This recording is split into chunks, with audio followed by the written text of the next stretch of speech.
காசாவில் இருக்கக்கூடிய ஒவ்வொரு பணைய கைதியும் விடுதலை செய்யப்படுகிற வரைக்கும் இந்த யுத்தத்தை நிறுத்துவது தொடர்பாக அமெரிக்க அதிபர் அழுத்தம் கொடுப்பார் என்கிறது வெள்ளை மாளிகையுடைய அறிக்கை. பாலஸ்தீனத்தினுடைய சட்டமன்ற உறுப்பினர், பாராளுமன்ற உறுப்பினராக செயல்பட்ட சகோதரர் முகமது அவர்கள் படுகொலை செய்யப்பட்டிருக்கிறார்கள் இஸ்ரேலிய ஆக்கிரமிப்பு ராணுவத்தினுடைய வான்வழி தாக்குதல்களினால். இவர் யார் என்று சொன்னா இஸ்மாயில் ஹனியா, பாலஸ்தீன விடுதலை அமைப்பினுடைய முன்னாள் தலைவர், பாலஸ்தீனத்தினுடைய முன்னாள் பிரதமராக செயல்பட்டவர். அவரு மசூத் பெசக்ஷியன் ஈரானுடைய ஜனாதிபதியாக தேர்வாகி பொறுப்பேற்கிற அன்றைய நாளில் ஈரானுக்குள் இஸ்ரேல் நடத்திய தாக்குதல்களில் கொல்லப்பட்டார், ஷஹீதாக்கப்பட்டார் என்பது நமக்கெல்லாம் தெரியும். அந்த இஸ்மாயில் ஹனியா அவர்கள் பிரைம் மினிஸ்டராக பாலஸ்தீனத்தினுடைய ஆட்சியாளராக இருக்கிற போது இவர்தான் அங்கு நீதி அமைச்சராக, ஜஸ்டிஸ் மினிஸ்டராக செயல்பட்டார்.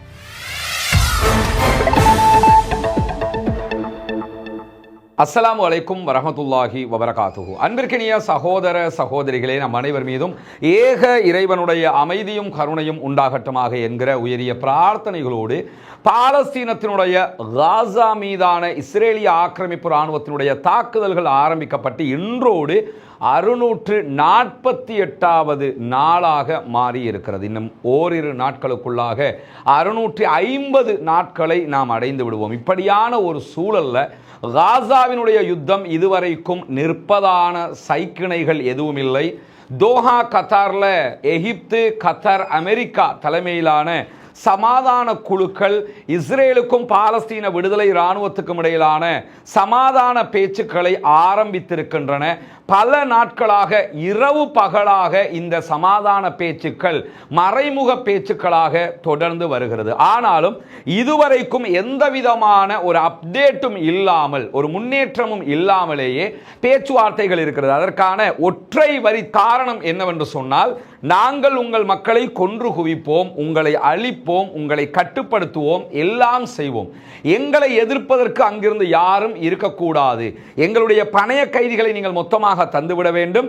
உங்களுடைய ராணுவம் ஆயுதத்தை கீழே வைத்துவிட்டு சரணடைந்து விட வேண்டும். நீங்க ஒரு அடிமைகளாக எங்களுக்கு கீழே நீங்க இருக்கிறதாக இருந்தால் நாங்கள் சமாதானத்துக்கு தயார் என்கிற விதமாக இஸ்ரேல் பேசிக் கொண்டிருக்கிறது. எந்த விதத்திலும் நாங்கள் சரணடைய தயாரில்லை. எங்கள் மக்களுக்காக உயிரை பணயம் வைத்து போராடுவோம். எங்கள் நாட்டை மீட்டெடுப்பது மட்டும்தான் எங்களுடைய நோக்கம். எனவே எந்த விதமான உங்களுடைய கட்டுப்பாடுகளுக்கும் கடப்பாடுகளுக்கும் நாங்கள் கடமைப்பட மாட்டோம். பணைய கைதிகளை விடுவிப்பதாக இருந்தால் நிரந்தர யுத்த நிறுத்தம் என்பதற்கு நீங்கள் ஒப்புக்கொண்டால் மாத்திரம்தான் நாங்கள் அதற்கு தயாராக இருக்கிறோம் என்று விடாப்பிடியாக மிக தெளிவான நிலைப்பாட்டில் பாலஸ்தீன விடுதலை அமைப்பினர் இருக்கிறார்கள். எனவேதான் இந்த பேச்சுவார்த்தைகள் இத்தனை நாட்கள் மீண்டும் இழுபட்டு கொண்டிருக்கக்கூடிய நேரத்தில் பாலஸ்தீனத்தினுடைய அப்பாவிகள் மீதான இஸ்ரேலுடைய தாக்குதல்களும் உக்கிரமாக நடத்தப்படுகிறது. இன்றைக்கு கடந்த 24 மணி நேரங்களுக்குள்ளாக இதுவரைக்கும் 64 அப்பாவிகள் கொல்லப்பட்டிருக்கிறார்கள், ஷஹீதாகி இருக்கிறார்கள் என்கிற செய்திகளோடு 127க்கு மேற்பட்டவர்கள் படுகாயம் அடைந்திருக்கிறார்கள் என்கிறது பாலஸ்தீன சுகாதார அமைச்சகம். இப்படியான பல தாக்குதல்களுக்கு மத்தியில் இன்றைய தினம் பாலஸ்தீனத்தினுடைய சட்டமன்ற உறுப்பினர், பாராளுமன்ற உறுப்பினராக செயல்பட்ட சகோதரர் முகமது அவர்கள் படுகொலை செய்யப்பட்டிருக்கிறார்கள் இஸ்ரேலிய ஆக்கிரமிப்பு இராணுவத்தினுடைய வான்வழி தாக்குதல்களினால். இவர் யார் என்று சொன்னா இஸ்மாயில் ஹனியா, பாலஸ்தீன விடுதலை அமைப்பினுடைய முன்னாள் தலைவர், பாலஸ்தீனத்தினுடைய முன்னாள் பிரதமராக செயல்பட்டவர். அவரு மசூத் பெசக்ஷியன் ஈரானுடைய ஜனாதிபதியாக தேர்வாகி பொறுப்பேற்கிற அன்றைய நாளில் ஈரானுக்குள் இஸ்ரேல் நடத்திய தாக்குதல்களில் கொல்லப்பட்டார், ஷஹீதாக்கப்பட்டார் என்பது நமக்கெல்லாம் தெரியும். அந்த இஸ்மாயில் ஹனியா அவர்கள் பிரைம் மினிஸ்டராக பாலஸ்தீனத்தினுடைய ஆட்சியாளராக இருக்கிற போது இவர்தான் அங்கு நீதி அமைச்சராக, ஜஸ்டிஸ் மினிஸ்டராக செயல்பட்டார். ஒரு மார்க்க அறிஞராக அறியப்படுகிறார். பல பிரச்சார மேடைகளில் பங்கெடுத்தவராக அறியப்படுகிறார். பாலஸ்தீன அப்பாவிகளுக்காக எப்போதும் துணை நின்றவர், தன்னுடைய கருத்தில் தன்னுடைய செயல்பாட்டில் மிக உறுதியாக இருந்தவர் என்கிற அடைமொழி அவருக்கு கொடுக்கப்படுகிற அதே நேரம் இன்றைய நாள் அவர் இஸ்ரேலிய தாக்குதல்களால் கொல்லப்பட்டிருக்கிறார், ஷஹீதாகி இருக்கிறார். அல்லாஹ் தஆலா அவருக்கு உயர்தரமான ஜன்னத்துல் ஃபிர்தௌஸை கொடுக்க வேண்டும். அவருடைய ஷஹீதுக்குரிய அந்தஸ்தை அல்லாஹ் தஆலா கொடுக்க வேண்டும். இணை வைக்காத பட்சத்தில் அவர் அந்த அந்தஸ்தை பெற்றுக்கொள்வார் என்பதை நம்ம குர்ஆன் ஹதீஸ் ஊடாக புரிந்து கொள்ள முடிகிற அதே நேரத்தில் அவருக்காக பிரார்த்திக்கிற சகோதரர்கள் பாலஸ்தீன விடுதலைக்காக வேண்டியும் தொடர்ந்து பிரார்த்தனையில் ஈடுபடுங்கள். தாருங்கள் என்கிற கோரிக்கைகளோடு நமக்கெல்லாம் தெரியும் 648 நாட்களாக இந்த யுத்தம் நடைபெற்று வருகிற போது இன்றைக்கு இந்த யுத்தம் தொடர்பான ஒரு முக்கியமான செய்தி வெளியாகி இருக்கிறது. அதாவது ராணுவம் தொடர்பான மிக முக்கியமான நிபுணர்களில் ஒருவராக இருக்கக்கூடிய பிரிகேடியர் ஜெனரல் ஹசன் ஜானி அவர்கள் வெளியிட்டிருக்கக்கூடிய ஒரு முக்கியமான அறிவிப்பை இன்றைக்கு அல் ஜசீரா அரபி தளம் மிக விரிவாக வெளியிட்டிருக்கிறது. அதில் அவர் சொல்லக்கூடிய கருத்துக்கள் என்னன்னு சொன்னா 648 நாட்களாக இஸ்ரேலை எதிர்த்து பாலஸ்தீன விடுதலை ராணுவம் போராடி கொண்டிருக்கிறது. இவர்களுக்கு ஆயுதம் எப்படி வருகிறது என்கிறத பொறுத்தவரையில் எப்பொழுதுமே இஸ்ரேல் சொல்லக்கூடிய குற்றச்சாட்டு தான் இவர்களுக்கான ஆயுதங்கள் பொதுவாகவே எகிப்து வழியாக கடத்தப்படுகிறது. எகிப்தில் இருந்து ஆயுதங்களை அவங்க பங்கர் வழியாக கடத்தி கொண்டு வருகிறார்கள் என்பதுதான் குற்றச்சாட்டாக இருக்கிறது. ஆனால் நமக்கெல்லாம் தெரியும் இந்த யுத்தம் ஆரம்பித்த காலப்பகுதிகளுக்குள்ள எகிப்து காசா எல்லையாக இருக்கக்கூடிய ரஃபா எல்லை இழுத்து மூடப்பட்டிருக்கிறது. அது மட்டுமல்லாமல் அந்த ரஃபா எல்லையில இருந்து கடற்கரை வரைக்கும் இருக்கக்கூடிய 14 கிலோமீட்டர்கள் பிலடெல்பி காரிடார் என்று சொல்லுவாங்க. அந்த ஏரியா முழுவதும் இஸ்ரேலிய ஆக்கிரமிப்பு ராணுவம் குவிக்கப்பட்டிருக்கிறது. எனவே அங்கிருந்து ஆயுதங்கள் கடத்தப்படுவதற்கான வாய்ப்புகளே கிடையாது என்கிற போது எப்படி இவர்களுக்கு ஆயுதங்கள் கிடைக்கிறது என்ற கேள்விக்கு பதிலளிக்கக்கூடிய ஜெனரல் ஜானி அவங்க என்ன சொல்றாங்கன்னு சொன்னா இவர்களுக்கான ஆயுதங்கள் புதிதாக வெளியிலிருந்து வருவதில்லை. ஆனால் இவர்கள் முற்றுமுழுதாக தங்களுடைய நாட்டுக்குள்ளேயே ஆயுதங்களை தயாரிக்கிறார்கள். எந்த அளவுக்கு சொன்னா இந்த யுத்தம் ஆரம்பிக்கப்பட்டு இத்தனை நாட்களாக ஒரு நாள் கூட தங்களுடைய ஆயுத தொழிற்சாலை மூடப்படவில்லை என்கிறது பாலஸ்தீன விடுதலை ராணுவம். ஆயுத தொழிற்சாலை எங்கே இருக்கிறது என்று சொன்னால் பங்கருக்கு அடியிலே இருக்கிறது. காசா முழுவதும் வலைப்பின்னல்களை போன்ற பங்கர்களை அவர்கள் உருவாக்கி இருக்கிறார்கள். இதை உருவாக்குவதற்கு ஈரானும் வடகொரியாவும் அவர்களுக்கு முற்றுமுழுதாக உதவி இருக்கின்றன என்கிற தகவல்கள் இருக்கிற அதே நேரத்தில் இந்த பங்கர்கள் கிட்டத்தட்ட 3 மாடி அடுக்குமாடி கட்டிடங்களை விட ஆழமானதாகவும் இருக்கிறது என்கிற செய்திகளையும் நம்ம பார்க்க முடிகிறது. இந்த பங்கர்களுக்குள்ள மருத்துவ சிகிச்சைகள் சோல்ஜர்ஸ்களுக்கு வழங்குவதற்கான மருத்துவமனைகள் இருக்கிறது, மருத்துவர்கள் இருக்கிறார்கள். எதுவெல்லாம் உள்ள சோல்ஜர்ஸ்களுக்கு தேவையோ அவை அத்தனையும் உள்ளே அமைக்கப்பட்டிருக்கிற அதே நேரம் மிக பிரம்மாண்டமான அளவுக்கு ஆயுத தொழிற்சாலையும் அதில் பணியாற்றக்கூடிய இன்ஜினியர்ஸும் இருக்கிறார்கள் என்கிற செய்திகளையும் இன்னைக்கு நம்ம பார்க்க முடிகிறது. எந்த அளவுக்கு என்று சொன்னால் பல ஆண்டுகளாக பாலஸ்தீன விடுதலை ராணுவத்துக்கு ஆயுதங்களை எகிப்தில் இருந்து கொண்டு வருகிற வழி ரொம்ப சிக்கலாக இருந்த காரணத்தினால இந்த யுத்தத்தை ஆரம்பிப்பதற்கு முன்பதாகவே அவர்கள் மிக தெளிவாக பல தொழிற்சாலைகளை காசாவுக்குள்ளேயே உண்டாக்கி விட்டார்கள். அதிலையும் குறிப்பாக அவங்க அந்த தொழிற்சாலைகளில் மேம்பட்ட கட்டமாக எதை மாற்றி வைத்திருக்கிறார்கள் என்று சொன்னால் ஒரு யுத்தம் நடக்கும் போது எதிரி ராணுவத்தினால் விடப்படக்கூடிய ஆயுதங்கள் அது குண்டுகளாக இருக்கலாம், துப்பாக்கிகளாக இருக்கலாம், எந்த ஒரு ஆயுதமாக இருந்தாலும் அதை எடுத்து மீள் சுழற்சி செய்து அதை எப்படி ஆயுதமாக மாற்றுவது என்கிற கலையை அவர்கள் தெரிந்திருக்கிறார்கள். அதற்குரிய அனுபவமும் அறிவும் அவர்களுக்கு இருக்கிறது. பிளஸ் என்னன்னு சொன்னா அங்க வெடிச்சு சிதறக்கூடிய ஏவுகணைகள் அல்லது மற்ற ஆயுதங்கள் இரும்புகள் இருக்குதா இல்லையா, இந்த இரும்புகளை சேகரித்து அதனூடாக மீண்டும் ஆயுதங்களை தயாரிப்பது என்கிற இந்த மீள் சுழற்சிக்கு அப்பால் ஏற்கனவே நம்ம பல விடுத்தம் சொன்னதை போன்று இன்ஜினியர் ரிவர்ஸ் இன்ஜினியரிங் என்கிற சிஸ்டம் பிரகாரம் இஸ்ரேலுடைய ஆயுதங்களை எடுத்து மீண்டும் அதை கலட்டி பிரிச்சு மேஞ்சி அதை எப்படி ஒரு புதுவிதமான ஆயுதமாக ஆக்குவது என்கிற சிஸ்டங்களையும் அவர்கள் மேற்கொண்டிருக்கிறார்கள். எனவேதான் அவர்களுடைய ஆயுத தொழிற்சாலை மிக தெளிவாக செயல்பட்டு வருகிறது. இதற்குள் வெடிக்கக்கூடிய சாதனங்கள், அதாவது ஷாவாதுன்னு சொல்லுவாங்க, அது அரபியில் அதுக்கு அவர்கள் அந்த பேரை வச்சிருக்கிறாங்க. மெர்காவா டேங்க் வந்துகிட்டு இருக்கும் போது பின்னாடி ஓடி போய் ஒரு கேன் மாதிரி ஒன்றை கொண்டு வச்சு விட்டு வந்துருவாங்க. அது வெடிச்சு சிதறும் போது மெர்காவா டேங்க் மொத்தமாக அழிந்துவிடும். இந்த ஷாவால் என்கிற இந்த ஆயுதம் பாலஸ்தீன விடுதலை ராணுவம் தானே உருவாக்கியது, அவர்களுடைய சொந்த தயாரிப்பு. அதே நேரத்தில் மெர்காவா டேங்குகளை தூரத்தில் இருந்து அட்டாக் பண்ணக்கூடிய யாசின் 105 என்கிற குறிப்பிட்ட ஏவுகணையை பொறுத்தவரையில் இந்த ஏவுகணையை செய்வதற்கு அவர்களுக்கு வெறுமனே $513 தொடக்கம் $530 அளவுக்கு தான் செலவு ஏற்படுவதாக சொல்லப்படுகிற அதே நேரம் ஒரு மெர்காவா டேங்க் எடுத்துக்கிட்டீங்கன்னா பல மில்லியன் டாலர்கள் பெறுமதியானது. முழுவதும் இரும்பு. அதை வெடிக்க செதற வைப்பதுங்கிறது சாதாரணமான விஷயம் கிடையாது. அதை தாண்டி இன்றைக்கு ஜெனரல் ஜானி சொல்லக்கூடிய செய்திகளில் மெர்காவா டேங்க் என்பது சுற்றுமுற்றுமாக சென்சர் பொருத்தப்பட்டதாக இருக்கும். உடனடியாக தன்னை நோக்கி வரக்கூடியவங்களை கண்காணிக்கக்கூடியதாக இருக்கும்.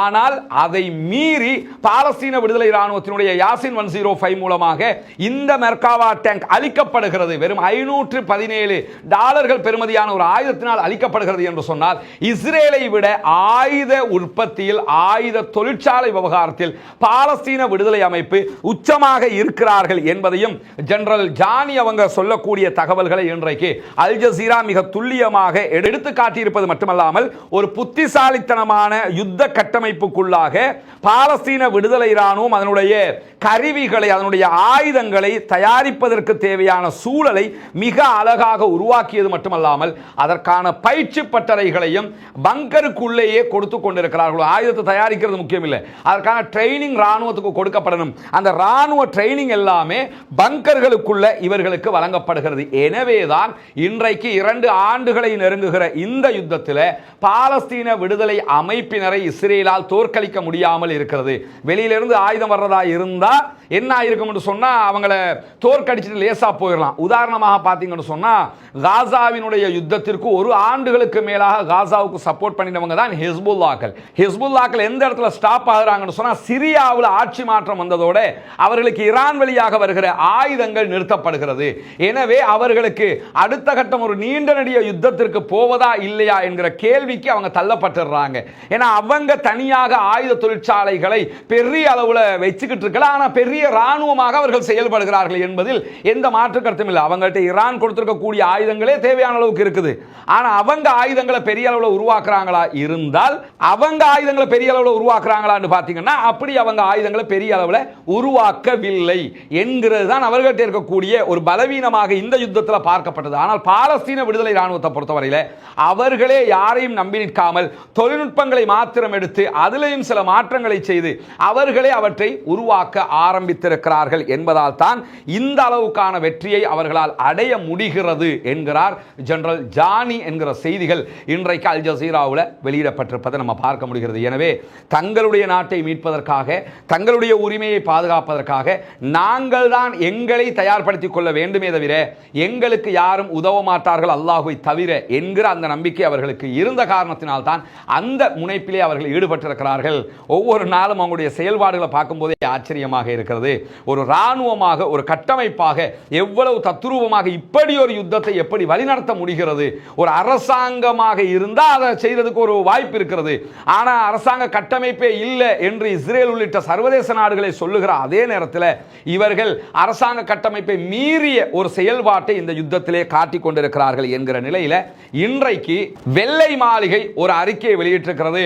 அமெரிக்க அதிபர் டொனால்ட் ட்ரம்பை மேற்கோள் காட்டி வெளியிட்டிருக்கக்கூடிய அறிக்கைகளில் காசாவில் இருக்கக்கூடிய ஒவ்வொரு பணைய கைதியும் விடுதலை செய்யப்படுகிற வரைக்கும் இந்த யுத்தத்தை நிறுத்துவது தொடர்பாக அமெரிக்க அதிபர் அழுத்தம் கொடுப்பார் என்கிறது வெள்ளை மாளிகையுடைய அறிக்கை. அவங்களை பொறுத்தவரையில் காசாவில் இருக்கிற இஸ்ரேலுடைய பணைய கைதிகளை மீட்டுக் கொள்ளணும், அதுதான் அவங்களோட தேவையை தவிர அந்த பணைய கைதிகள் 50 பேரை எடுத்துக்கிறதுக்காக காசாவுக்குள்ள 77,000 பேர் கொல்லப்பட்டாலும் அவர்களுக்கு கவலை இல்லை. ஏன்னா அவங்களுக்கு காசாவினுடைய மக்களை அவர்கள் மக்களாக பார்க்கவே இல்லை, ஏன் மனிதர்களாக அவங்க பார்க்கவே இல்லை.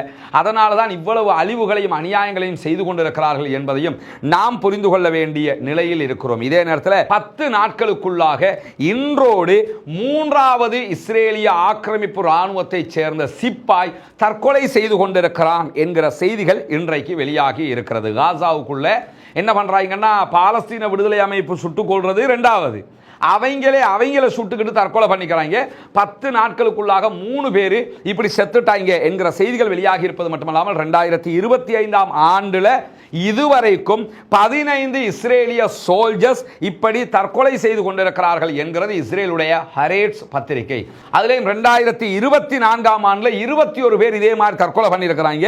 இவங்களுக்கெல்லாம் காரணமாக இது சொல்லப்படுதுன்னு சொன்னா, இவர்கள் உளவியல் ரீதியாக பாதிப்புக்குள்ளாகிறார்கள். நீண்ட நெடிய யுத்தமாக இருக்கிறது, ராணுவத்தினால தாக்கு பிடிக்க முடியல, எந்த நேரத்தில் நம்மளை எதிர்ப்பு படையாக இருக்கக்கூடிய பாலஸ்தீன விடுதலை அமைப்பு கொன்றுமோ என்கிற அச்சம் எப்பொழுதும் இருந்து கொண்டிருக்கிறது. கூட இருக்கிறவங்க அவங்க சாகிறத அடிக்கடி பார்க்குறாங்க.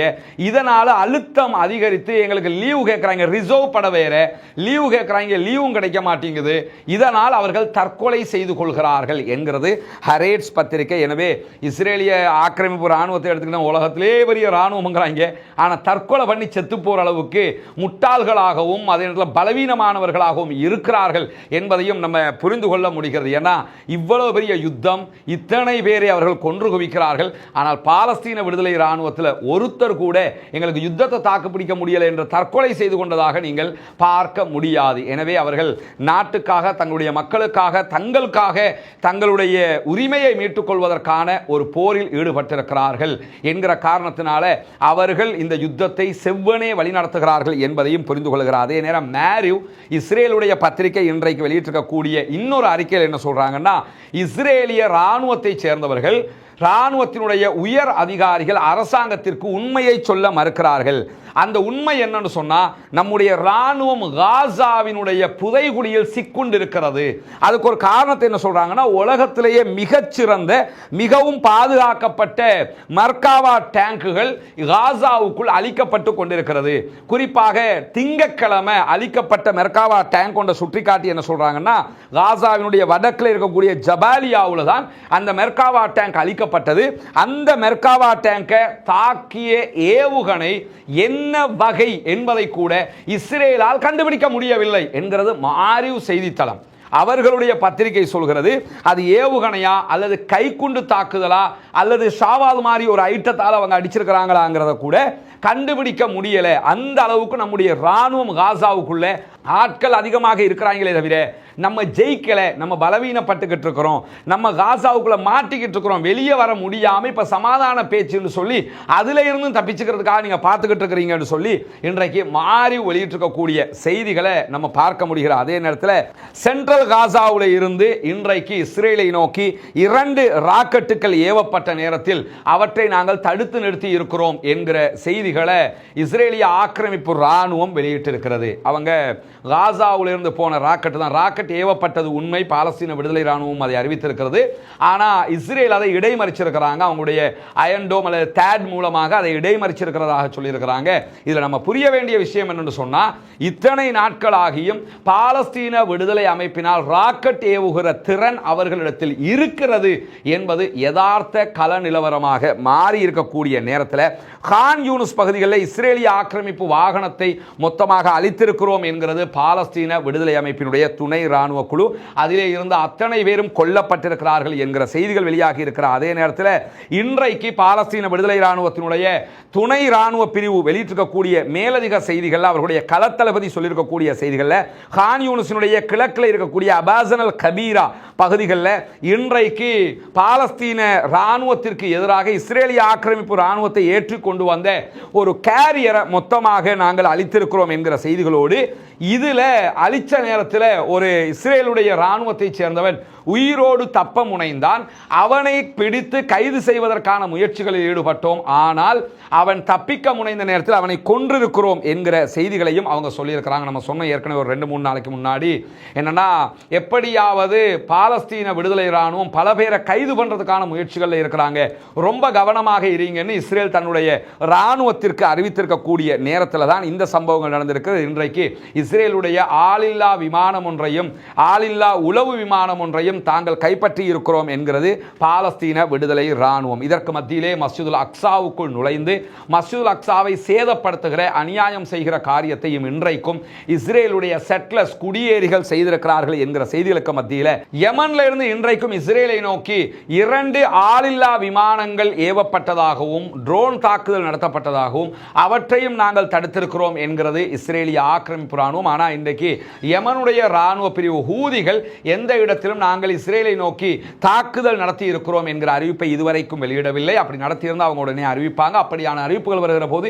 அவற்றையும் உங்களோடு நாம் பகிர்ந்து கொள்ள தயாராக இருக்கிறோம். சகோதரர்களே, நண்பர்களே, அன்பர்களே என்கிற செய்திகளோடு பாலஸ்தீனம் வெற்றி பெற வேண்டும், பாலஸ்தீன மக்கள் வெற்றி பெற வேண்டும், அவர்களும் நம்மை போன்ற நிம்மதியானவர்களாக மாற வேண்டும் என்கிற உயரிய பிரார்த்தனைகளோடு பாலஸ்தீன அப்பாவிகளுக்காக துஆ செய்கிற அதே நேரம் இஸ்ரேலிய ஆக்கிரமிப்பு ராணுவத்திற்கு எதிராக குனூத்து நாசிலாவை ஓத மறந்து விடாதீர்கள் என்கிற கோரிக்கைகளோடு பாலஸ்தீன மக்களுக்காக ஜனநாயக ரீதியாகவும் குரல் எழுப்புவோமாக. வாஹிர் தஅவானா அல்ஹம்துலில்லாஹி ரப்பில் ஆலமீன்.